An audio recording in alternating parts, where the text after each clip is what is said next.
भरतपुर सिंह स्मारक महाविद्यालय की ऑनलाइन कक्षा में आप सभी प्रशिक्षुओं का स्वागत है। पिछले वीडियो में हम आपको लेखन के बारे में बता रहे थे।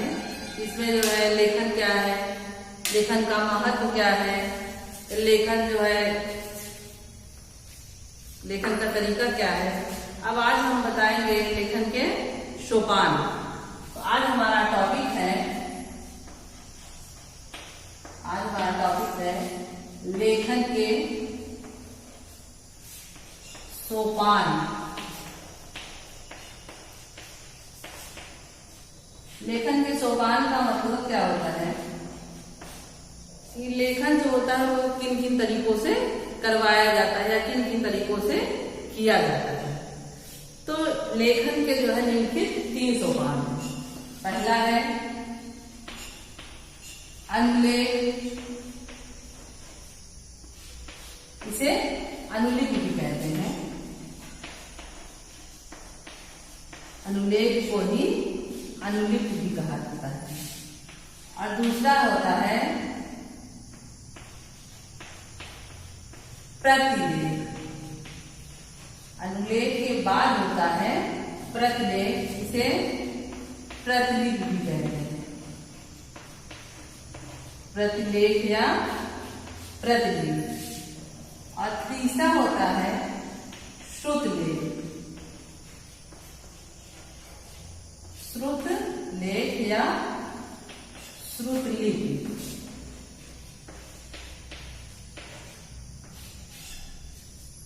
देख रहे हैं कि लेखन करने का 3 तरीका होता है या 3 प्रकार से हम बच्चों को लेखन कला में निपुण कर सकते हैं या लेखन कला सिखा सकते हैं। जिसमें पहला हो जाता है अनुलेख या अनुलिपि, दूसरा है प्रतिलेख या प्रतिलिपि, तीसरा है श्रुतलेख या श्रुतलेख। तो सबसे पहले हम क्या जानेंगे? अनुलेख। सबसे पहले हम अनुलेख के बारे में जानेंगे। तो अनुलेख का मतलब होता है, अनुलेख का अभिप्राय है किसी भी लिखावट के पीछे पीछे लिखना या नकल करना। सर्वप्रथम जब छोटे बच्चे होते हैं तो हम करते क्या है, कोई शब्द होता है या कोई वाक्य होता है, उसे हम क्या करते हैं, पहले सुंदर सुंदर मोटे मोटे अक्षरों में लिख देते हैं। उसके बाद नीचे की पंक्ति जो होती है वो खाली छोड़ देते हैं। ठीक।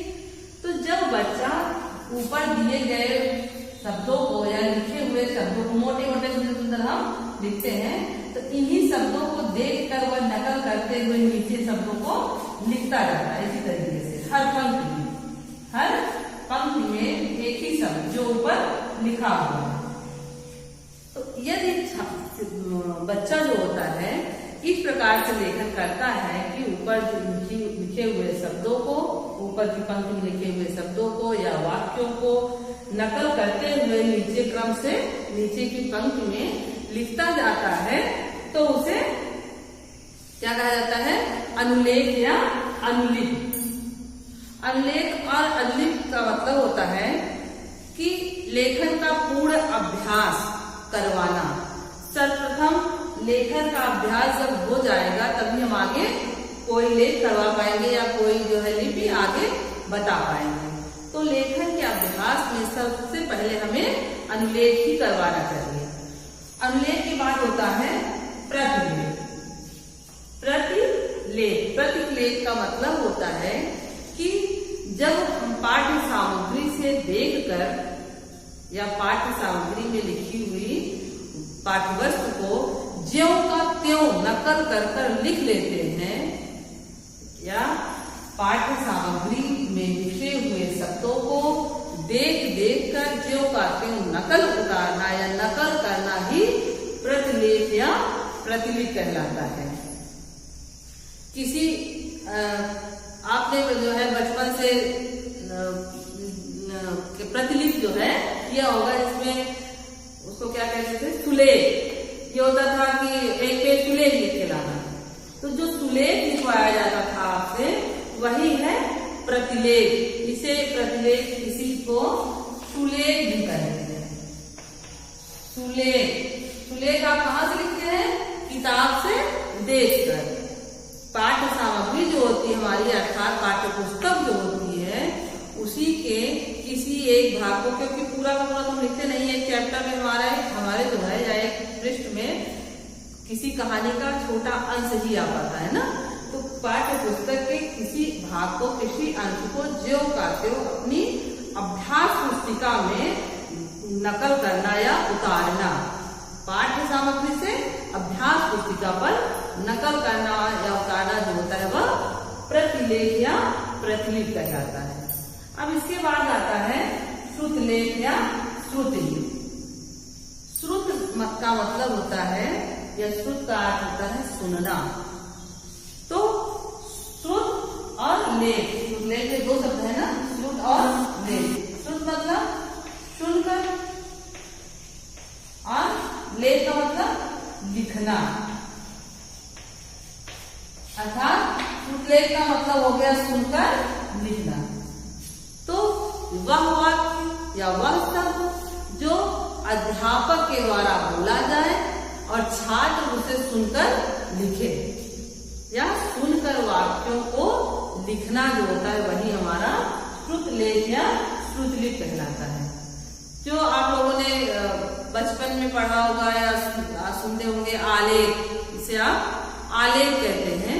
तो आलेख जो होता है इसी का रूप है, श्रुतलेख या श्रुतलिपि का ही एक रूप है, जिसमें अध्यापक जो होता है वह पाठ्य सामग्री को देख देख तीव्र स्वर से शब्दों को या वाक्यों को बोलता जाता है, और छात्र जो होते हैं उनको सुनकर या जो है अनुकरण सुनकर ही उसको अपनी पाठ या अभ्यास पुस्तिका पर लिखते हैं। तो कहने का तात्पर्य हुआ, अनुलेख में अध्यापक ऊपर की पंक्ति में किसी शब्द को, किसी वाक्य को लिख देता है और छात्र उसको उसी देख देखकर नीचे की पंक्तियों में लिखता चला जाता है। और प्रतिलेख में होता है जो हमारी पाठ्य पुस्तक होती है, पाठ्य पुस्तक से जो कुछ उसमें लिखा है वही देख देखकर हम अपनी अभ्यास पुस्तिका पे नकल कर लिखते हैं।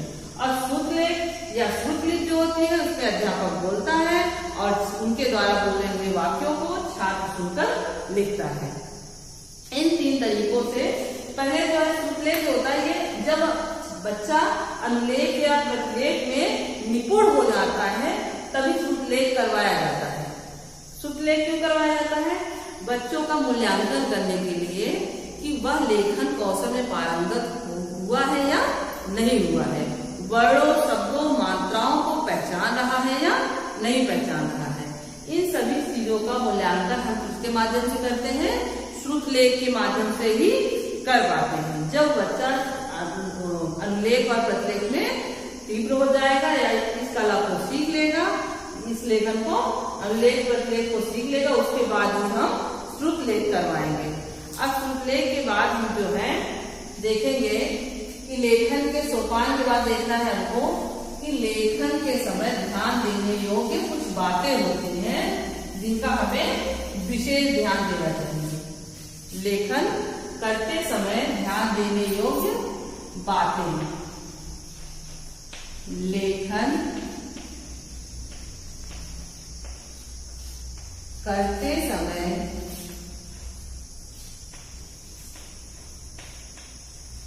ध्यान देने योग्य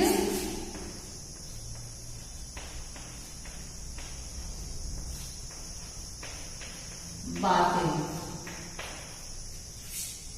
ध्यान देने योग्य बातों का तात्पर्य है कि जब हम लेखन कर रहे हैं तो उनमें हम कुछ बिंदु ऐसे होते हैं जिनमें हमको विशेष ध्यान देना पड़ता है, जिससे हमारा लेखन जो हुआ सुंदर हो और स्पष्ट हो।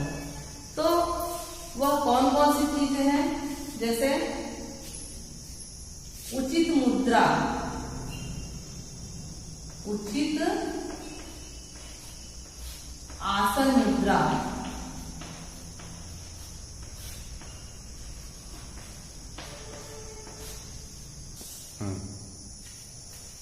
उचित आसन मुद्रा अर्थात बैठने का तरीका। दूसरा जो है कलम पकड़ने की विधि, कलम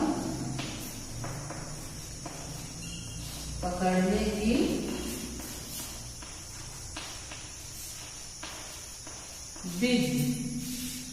तीसरा है आंखों से कागज की दूरी। बैठने का ढंग या तरीका, कलम पकड़ने की विधि और आंखों से कागज की दूरी। तो जब भी हम लेखन कर रहे हों तो उसमें सबसे पहले हमें बैठने के तरीके पे ध्यान देना चाहिए। यदि हम बैठने का तरीका जो होगा वह उचित मुद्रा नहीं होगा, बैठने का ढंग उचित नहीं होगा, तो हम जो भी लेखन करेंगे वह सुंदर व स्पष्ट नहीं हो पाएगा। तो बैठने के लिए होता क्या है, यदि हमारे पास मेज है, कुर्सी है, तो कोई बात नहीं, हम मेज को जो है सामने रखकर लेखन कौशल करते हैं। यदि किसी के पास मेज की व्यवस्था ना हो तब वह लेखन कौशल कैसे करेगा? यदि वह जमीन पर बैठकर लेखन कौशल करता है झुक कर, तो होता क्या है, झुके झुके हमारे रीढ़ की हड्डियां जो होती है वह दर्द करने लगती है। इसके लिए एक उचित आसन का प्रबंध किया गया है या उचित आसन बताया गया है, जिसके लिए हमें एक पैर को अपने मोड़कर और दूसरे पैर के घुटने पर अपनी कॉपी को रखकर लेखन करना चाहिए। इस प्रकार से यदि हम लेखन करेंगे तो वह सुंदर और स्पष्ट होगा। दूसरा है कलम पकड़ने की विधि। कलम पकड़ने की विधि पे विशेष ध्यान देना है कि मान लीजिए कलम जो है वो हमारी हम 5 उंगली पकड़ लें, ये उचित है नहीं। तो कलम पकड़ने के लिए सदैव अंगूठा और 3 उंगलियों का प्रयोग करना चाहिए। अंगूठा और इन दोनों उंगलियों के माध्यम से ही हमेशा लेखन करना चाहिए। और जो कलम पकड़े वह ना बहुत ऊपर पकड़ लें और ना ही एकदम नीचे पकड़ लें। तो कलम को जो है या पेन को पकड़ने की विधि जो होती है वह उसके नीब से लगभग जो है 25 सेंटीमीटर ऊपर पकड़ना चाहिए।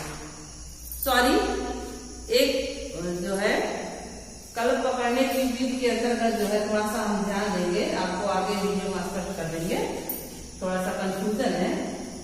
उसके बाद है आंखों से कागज की दूरी। आंखों से कागज की दूरी का मतलब ये होता है जब हम लेखन कर रहे हों तो लेखन करते समय हमारी अभ्यास पुस्तिका जो हो वो ना तो हमारे आंखों के एकदम करीब में हो और ना ही बहुत अधिक दूर होनी चाहिए। इससे क्या होता है कि लेखन सही तरीके से नहीं हो पाता है। तो लेखन को उचित करने के लिए, उचित ढंग से लिखने के लिए आंखों से कागज की दूरी जो होती है वह 25 सेंटीमीटर होनी चाहिए। 25 सेंटीमीटर दूर रखकर यदि हम लेखन करते हैं तो हमारा लेखन जो होता है वह स्पष्ट होता है और अच्छा होता है। इसके बाद जो है ऐसी बहुत सारी चीजें हैं जो लेखन करते समय आगे ध्यान देना पड़ता है। तो लेखन के बाद जो है अब आज की वीडियो में लेखन के सोपान हमने आपको बताए कि किन किन प्रकार से लेखन करवाया जाता है और लेखन करते समय कुछ विशेष बातें होती हैं जिनको ध्यान रखकर ही लेखन करना चाहिए या लिखना चाहिए। तो ये सब जो है देखने के बाद आज की वीडियो में फिलहाल के लिए इतना ही। नेक्स्ट वीडियो में हम आपको आगे बताएंगे। तब तक के लिए धन्यवाद।